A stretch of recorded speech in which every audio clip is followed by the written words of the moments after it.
Welcome to the Muscles and Mindset Revolution podcast, the podcast for women who are capable, driven, and used to holding a lot. Women who know what to do, but still find themselves falling off when life gets loud. I'm your host, Ann Jones. I'm a certified life coach and mentor and personal trainer. And for the past 15 years, I've worked with high-achieving women who don't need more information, but do need a different way of staying consistent when stress, fatigue, and real life show up. This is not a podcast about pushing harder or fixing yourself. It is about building the kind of support and self-trust that actually holds under pressure. Let's get into it. Somewhere along the way, motivation became this thing that we think we are supposed to have. Like it's a personality trait, something that we were born with. Some people are motivated and some people just aren't. So it's going to be harder for them. And if you're not staying consistent, the assumption is that there is something wrong with you. But motivation is actually not a character trait. It is a practice and a state. Just like calm, just like confidence. Motivation fluctuates with sleep, stress, hormones, emotional load, decision fatigue, thoughts, and nervous system capacity. So when women tell me, I just need more motivation, what I hear is I'm blaming myself for having a biological response and not addressing the root issue. Motivation works when your system is taken care of and feels safe. Motivation collapses when your base needs are not being met and or your system feels overwhelmed. That's not a personal failure. That is biology and psychology. So here's why trying harder tends to backfire. High achieving women, high performers do not lack discipline. My ladies can be disciplined. They can work their booties off. If anything, discipline is usually the thing that got you this far. There is such a gift in how you learned to hustle and valued working hard. I can relate to that as well. But discipline without support eventually turns into self-abandonment because when capacity drops or stress bucket fills, your effort doesn't magically increase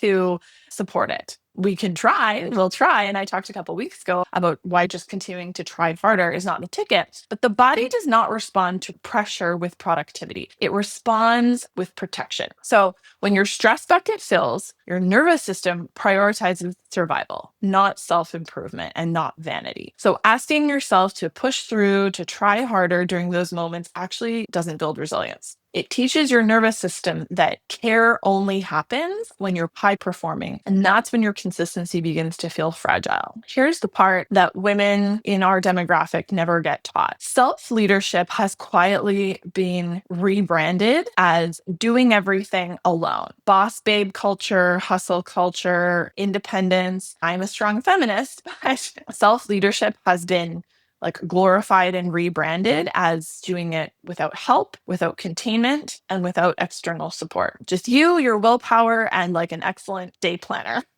But isolation is actually not strength at all. It is exposure. So let's reframe support. Support is not always someone doing it for you, although that certainly can be one form of support. But support is what reduces the load on your nervous system so that you can actually follow through. Look like a structure given to you. I love a structure. It can look like external accountability. It can look like teaching you how to create internal accountability, which comes after external accountability.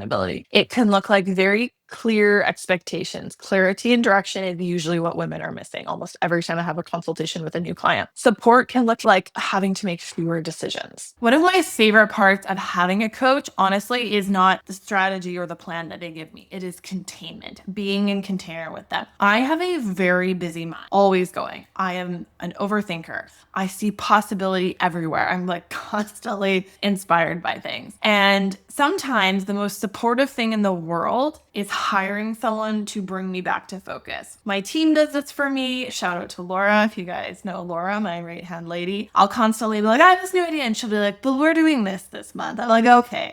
And that has been the best part of ever having a coach for me, is to bring me back to focus, to clarity, to what are we actually supposed to be doing today? Because sometimes when you're left alone with a busy brain, everything can start to feel urgent and important at the same time, right? And we get pulled into this with things like comparison, scrolling, consuming content. And that's overwhelming. So having someone outside of you who knows you, who can calmly say, we don't actually need anything new. We don't need to fix anything. We don't need to pivot. We're just coming back to the plan. That to me is one of the most underrated forms of support. Not having someone to hype you or motivate you or pressure you, just orient you. Someone helping your nervous system to remember, okay, you're not behind. This is the next right step. Like confirmation. I do this with my clients all the time because I know how freeing this is. I just had a conversation with a client this afternoon about this exact thing. She's working with me in a one-on-one mindset coaching capacity. And she's like, I'm really diving into like your curriculum. And that's great. But I actually would like you to just focus on what we're talking about. Because my overdoers, my overachievers, my overworkers can use self-improvement as just another sneaky thing to do. Another thing to do, another box to tick, more. When really the focus could be completely different, or doing less, or sitting with something, or reading a book, or whatever. Whatever it is, it's freeing. How stabilizing it is to be given permission, quite honestly, not that you need my permission, but to be given permission to do one thing at a time when someone else is reading the map so you don't have to. It's not about outsourcing responsibility. It's about reducing cognitive load so you can actually move forward without spinning. For a busy mind, one of the most powerful forms of support is actually enlisting someone to bring you back to clarity and direction instead of letting your busy mind run the show, your monkey mind run the show. The women who look disciplined from the outside are rarely relying on motivation. They have support. One of my favorite coaches who I've done courses with her before is Lindsay Mango. And one thing I love about Lindsay Mango is she has this beautiful life, which she shares online, and she shares the realness of it. And she shares the support that she enlists consistently. Like when she has a nanny, she has a supportive husband, she hires a house cleaner, she orders meal prep because those things are within her ability. What I don't love is when influencers just share the result without sharing the support that's required to get there. So again, I'll come back to the women who look really disciplined from the outside are rarely relying on motivation alone. They are relying on systems and support that were designed on purpose or that they have access to. And this will look different for everyone given your resources. Support is not about copying someone else's lifestyle or comparing resources. It is about using the support within your means to reduce unnecessary strain on your nervous system. What dysregulates us is not just effort. It's carrying things that don't actually need to be carried alone. And here's the part I want to be really clear about. Support is not moral. It's not about deserving it. It's not about fairness. Your nervous system doesn't care whether something is fair. It cares whether it feels safe. For some women, that support looks like childcare, cleaning help, meal prep, administrative support. For others, it looks like clearer boundaries, saying no sooner, asking for help emotionally, or letting go of expectations and responsibility that are self-imposed. The form changes. What matters is not the form of support. What matters is that your nervous system is no longer being asked to hold everything by itself. What I do find to be a trend is that support is almost always there, and usually it's us who are not asking for it or receiving it. One of the reasons that support is required is because your capacity is bottlenecked. And I had to experience this myself. I've coached clients through this. Capacity is not just your time. You can have an open calendar and still feel completely overwhelmed. In fact, I would say in my experience and my clients, an open calendar is almost a blessing and a curse because my clients whose coping strategy is to overdo, caretake, overwork will just fill the white space. And then it's overwhelming. Or they have white space and they have no structure and they don't know how to deal with that. I can relate to that. And so it feels overwhelming. So capacity is not just based on time and it's not just based on calendar. Capacity is how much your system can hold before something has to give. When your capacity lowers, your habits don't disappear because you stopped caring. They disappear because your stress bucket is full, your system is overloaded. This is why adding more efforting usually just makes things worse. The goal is not to become more motivated. The goal is to reduce the load so that consistency becomes possible again. And this is where I want us to slow down for a minute because a lot of women here reduce the load and their brain immediately goes into logistics. I can't possibly. Time management, productivity hacks, who's going to do it, clearing your calendar. But reducing load is not just about what's on your plate. It's about how safe your system feels while you're carrying it. You can be doing objectively less, if you're listening to this and putting less in air quotes, and still feel completely overwhelmed if your nervous system is bracing all the time. And you can be doing a lot, but feel surprisingly steady if you're supported in the right ways. In working on my nervous system in the past 3-4 years, I have learned this firsthand. I have been able to do bigger things, not with more time. In fact, with less time. I've been able to do more, make more money, do more socially, put more on my calendar with less time because my resilience and my capacity increased because my nervous system felt safe to support it. I'm able to take bigger risks, which includes, investing in myself, taking time off, making changes in my business and my personal life because my nervous system can support it, not because something magical external changed. This is why 2 women can have almost identical lives on paper, and one feels calm and consistent while the other feels like she's barely holding it together. When capacity is low, the body doesn't ask, "What are my goals?" It asks, "Am I safe? Can I rest? Is there any margin here?" And if the answer is no, your system will start pulling energy away from things like discipline, follow through, and future planning. Not because those things don't matter, but because survival comes first. This is where I think a lot of high achieving women get confused. They think, if I had more motivation, if I cared more, I would do it. But caring is not the issue. Your system might already be maxed out.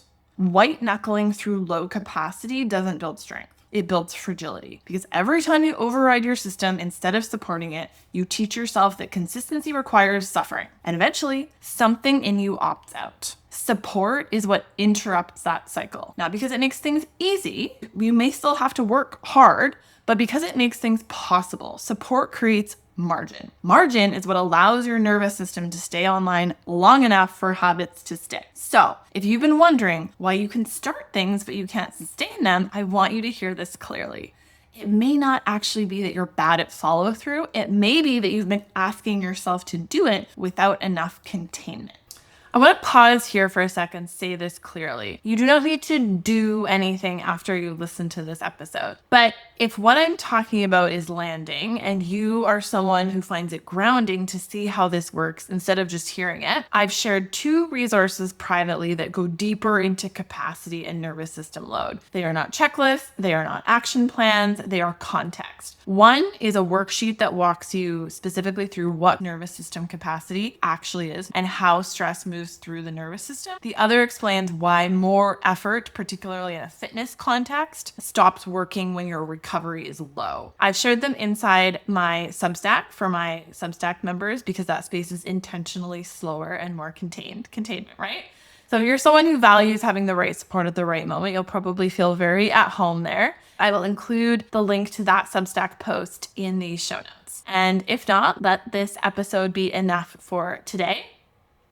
So instead of asking, how can I get more motivation? Why can't I stay motivated? Try asking, what kind of support would make this easier to stay with? If you're having trouble staying with yourself, the plan, the structure, you've heard me say this before, it's possible the plan is not for you, but also, do you have the support required? Are you asking yourself to do it on your own when you have never been taught the skills to do so? And by doing it on your own, I mean changing a habit or creating a new habit, or literally it can mean like learning how to meditate or work out or finesse your nutrition. Like, are you trying to do those things on your own and be held adherent and accountable and be a changing, evolving human all the time by yourself? So what kind of support would make it easier to stay with? What decisions are you remaking every day that could be decided once? If you had clarity and direction, could be decided once. Where are you relying on pressure instead of containment? Like, where are you bleeding outside of the container? And what would it look like to stop proving that you can do this alone? Support does not make you weak. Asking for help does not make you weak or under-resourced. In fact, the most productive women I know are excellent at delegating and asking for help. When I am most productive, it's because I'm delegating, asking for help, saying no to things I probably would like to do and could do, but they're not in line with the direction that I'm going, or they're not within my zone of genius. Support does not make you weak. It makes you consistent. And consistency is what builds self-trust. It feels like showing up for yourself. If this episode resonated, let it be information, not something that you need to fix. You're not broken. There's nothing wrong with you. You've just been carrying too much without any or enough support. And that is not a personal failure. It's a design flaw. You don't need more motivation. You need a system that holds you when life gets loud and messy. If you enjoyed this episode, I would so appreciate it if you gave it a 5-star review and shared it with a friend. DM me on Instagram at AnnJonesFit and tell me your top takeaway. Thank you so much for being here. I will talk to you next time.